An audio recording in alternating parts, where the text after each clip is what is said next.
بسم اللہ الرحمن الرحیم۔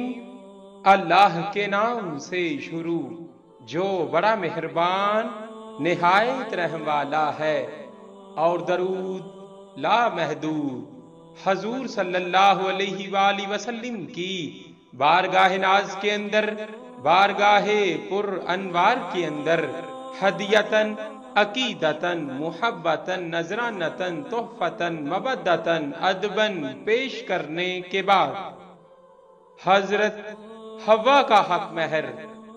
اللہ تعالیٰ نے حضرت آدم علیہ السلام کو پیدا فرمایا تو آپ علیہ السلام نے آنکھ کھولی اور عرش پر محمد مصطفیٰ صلی اللہ علیہ وآلہ وسلم کا نام نامی اس میں گرامی لکھا دیکھا۔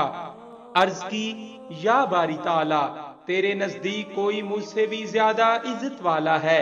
اللہ تعالیٰ نے فرمایا، اس نام والا پیارا حبیب جو کہ تیری اولاد میں سے ہوگا، وہ میرے نزدیک تجھ سے بھی زیادہ مکرم ہوگا۔ اے پیارے آدم، اگر میرا حبیب جس کا یہ نام مبارک ہے نہ ہوتا تو میں آسمان پیدا کرتا، نہ زمین، اور نہ ہی جنت دوزخ۔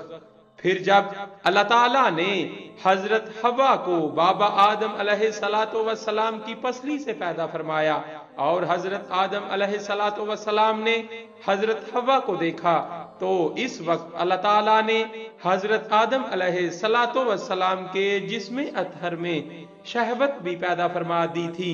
تب حضرت آدم علیہ السلام نے عرض کی، یا باری تعالیٰ، یہ کون ہے؟ اللہ تعالیٰ نے فرمایا، یہ حوا ہے۔ عرض کی، یا اللہ، اس کا نکاح میرے ساتھ کر دے۔ اللہ تعالیٰ نے فرمایا، پہلے اس کا حق مہر ادا کرو۔ عرض کیا، یا اللہ عز و جل، اس کا حق مہر کیا ہے؟ اللہ تعالیٰ نے فرمایا، جو عرش پر نام مبارک لکھا ہے اس نام والے حبیب صلی اللہ علیہ وآلہ وسلم پر 10 مرتبہ درود شریف پڑھو۔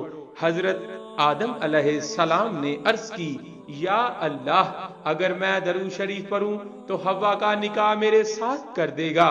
رب تعالیٰ نے ارشاد فرمایا، ہاں۔